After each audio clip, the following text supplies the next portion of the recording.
What a match it is! যুব ভারতী ক্রীড়াঙ্গনে যে derby আমরা দেখলাম, কি টেনশন, কি টেনশন! তবে ম্যাচটা ড্র হলো। ইস্টবেঙ্গল গোল করলো সেকেন্ড হাফে একদম শেষের দিকে এবং সেই গোলটা ৯০ মিনিটে গিয়ে জেসন কামিন্স শোধ করলো। যে গোল করলো ইস্টবেঙ্গলের হয়ে, সে এডমন্ড শেষের দিকে এসে রেড কার্ড দেখলো। প্রত্যেকটা মুহূর্তে টেনশন, টেনশন আর টেনশন। জ্বর চলে এসেছিল কার্যত গায়ে। দেখে মনে হচ্ছিল জ্বর চলে আসছে। এত টেনশন নিয়ে ম্যাচ দেখা, সত্যি আমি বলেছি আগেও যে ইস্টবেঙ্গলে ম্যাচ দেখতে বসা আর মানে হার্টটাকে হাতে নিয়ে বসা।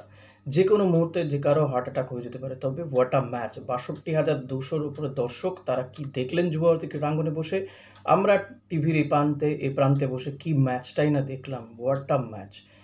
কি ট্যাকটিক্যাল ফুটবল দুই টিমের কোচের। এবং মোহনবাগান যেমন অত্যন্ত অ্যাটাক করেছে, বল পজিশন তাদের অনেক বেশি ছিল, প্রচুর কর্নার পেয়েছে, শেষমেশ তারা গোলটা করেছে কর্নার থেকেই অবশ্য। ইস্টবেঙ্গলও তেমন প্রচুর সুযোগ পেয়েছে, ওপেন নেট পেয়েছে, বিশাল কায়েতকে 1:1 পেয়েছে, অ্যান্টন কিংবা বিপিন সিংরা গোল করতে পারল না তারা। নাহলে হয়তো আজকে এই ম্যাচে ইস্টবেঙ্গল জিতেই ঘরে ফিরতে পারত। ৩ ম্যাচ জিতে এবং ১ ম্যাচ বাকি, ৩ পয়েন্ট নিয়ে ঘরে ফিরতে পারত। ১ ম্যাচ বাকি থাকতে ইস্টবেঙ্গল চ্যাম্পিয়ন হয়ে যেতে পারত। সেটা হলো না, শুধুমাত্র এই মিস আর মিস। মিসটা হয়তো অন্য সময় হলে হতো না, অন্য কোনো ম্যাচে হলে হতো না। এই ম্যাচটার যে প্রেশার আর যে বিপুল দর্শক, যে দর্শক সমাগম, এই প্রেশারটাই কোথাও গিয়ে কারোকে গিলে খেলো। শেষমেশ ম্যাচটা ড্র হলো এবং যা বডি ল্যাঙ্গুয়েজ, তাতে কিন্তু ইস্টবেঙ্গল কিন্তু পজিটিভ জায়গাতেই থাকলো। কারণ দুটো টিমেরই ১২ ম্যাচে ২৩ পয়েন্ট হয়ে গেল। ইস্টবেঙ্গল গোল পার্থক্যে ওপরে রইল এখনও। এবং বেঙ্গালুরু এফসি ১ নম্বরে গিয়েছিল গতকাল, তারা আবারও নিচে নেমে আসবে। বিকজ গোল পার্থক্যে ইস্টবেঙ্গলই এখন টপ করছে। এখন ইস্টবেঙ্গলকে যেটা করতে হবে সেটা নিয়ে বলি। আজকের ম্যাচে কাটাছেঁড়া করার সত্যিই কিছু নেই। দেখুন, মিস হওয়া যা হওয়ার, রেফারিও খুব ভালো হয়েছে, এটুকু বলব। রেফারিং খুব ভালো হয়েছে। একটা ডিসিশন নিয়ে বলব যে ওই জেমি ম্যাকলারেন, যেটা কেভিন সিভিয়ের সাথে ধাক্কাধাক্কি হলো, বক্সের মধ্যে বলটা পড়ে গিয়ে কেভিনের হাতে লাগলো। ওটা কিন্তু আমি কমেন্টেটরদের দেখছিলাম, ওরা মিস করে গেছে। জেমি ম্যাকলারেন কিন্তু হাত দিয়ে ওর পাটা টেনে দিয়েছিল। তো ওটা ফাউল হওয়ার কোনো মানে ফাউল হতোই না, কিংবা ওই যে হ্যান্ডবলের যা দাবি করছিল অনেকে, সেটা নয়।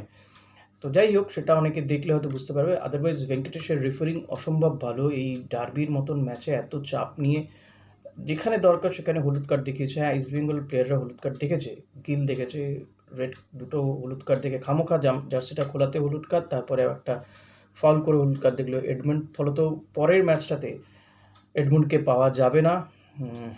তবে হোয়াট আ ম্যাচ! সত্যি এখনও বলবো যে ম্যাচটা চোখের সামনে দিয়ে যেন হয়ে চলেছে, এখনও মনে হচ্ছে কিছুতেই শেষ হচ্ছে না। ফাইনাল বলা যেতে পারে এই ম্যাচটাকে। আর সেই ম্যাচটা যেভাবে দুটো টিম খেললো, অসম্ভব মানসিক প্রেশার, সেটাকে নিয়ে খেলা, অ্যাবজর্ব করে খেলা। ইস্টবেঙ্গল সৌভিক চক্রবর্তী, সাউল ক্রেসপোকে ছাড়া এই ম্যাচে খেলতে নেমেছিল। সেকেন্ড হাফে ইউসুফ ইজারি, এডমন্ড নামাতে নিঃসন্দেহে ইস্টবেঙ্গলের অ্যাটাক অনেক ভালো হয়েছে। কিন্তু ইস্টবেঙ্গল ফার্স্ট হাফে যে কাউন্টার অ্যাটাকগুলো করছিল, সেগুলো কিন্তু ভয়ঙ্কর, গোল হয়েই যেতে পারত।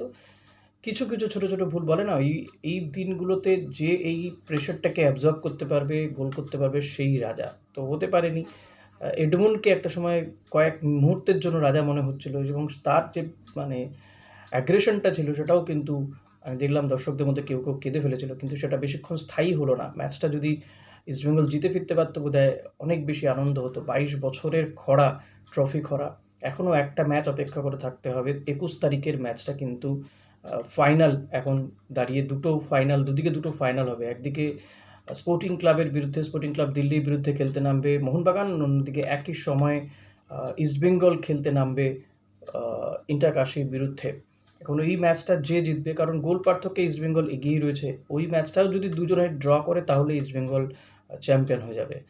২৪ পয়েন্ট হবে। ২৪ পয়েন্ট কারো হওয়ার জায়গা নেই। পাঞ্জাব এফসির পাঞ্জাব এফসি অবশ্য পরের ম্যাচটা জিতলে পাঞ্জাব মুম্বাইয়ের মধ্যে যে কোনো একজনের ২৫ পয়েন্ট হয়ে যেতে পারে। তো ফলত ইস্টবেঙ্গলকে বা মোহনবাগানকে চ্যাম্পিয়ন হতে গেলে এই ম্যাচটা জিততেই হবে। আর যদি মোহনবাগান জেতে, ইস্টবেঙ্গলও জেতে, তাহলেও কিন্তু ইস্টবেঙ্গল চ্যাম্পিয়নই হবে। কারণ ইস্টবেঙ্গলের গোল পার্থক্যের জন্য ইস্টবেঙ্গল বেরিয়ে যাবে। হেড টু হেডে ইস্টবেঙ্গল মোহনবাগান সমান রয়েছে। তো তখন গোল ডিফারেন্স দেখে ইস্টবেঙ্গলকেই চ্যাম্পিয়ন হবে। তো এখন ইস্টবেঙ্গল আর কাপের মধ্যে এখনও কিছু দূরত্ব রয়েছে। ওই শেষ গোলটা হওয়ার আগে পর্যন্ত যেমন দূরত্ব, ঠিক তেমন দূরত্ব রয়েছে। ইস্টবেঙ্গলকে ওই ম্যাচটা ডেফিনেটলি জিততেই হবে। ইন্টার-কাশি তুলনামূলকভাবে দুর্বল দল।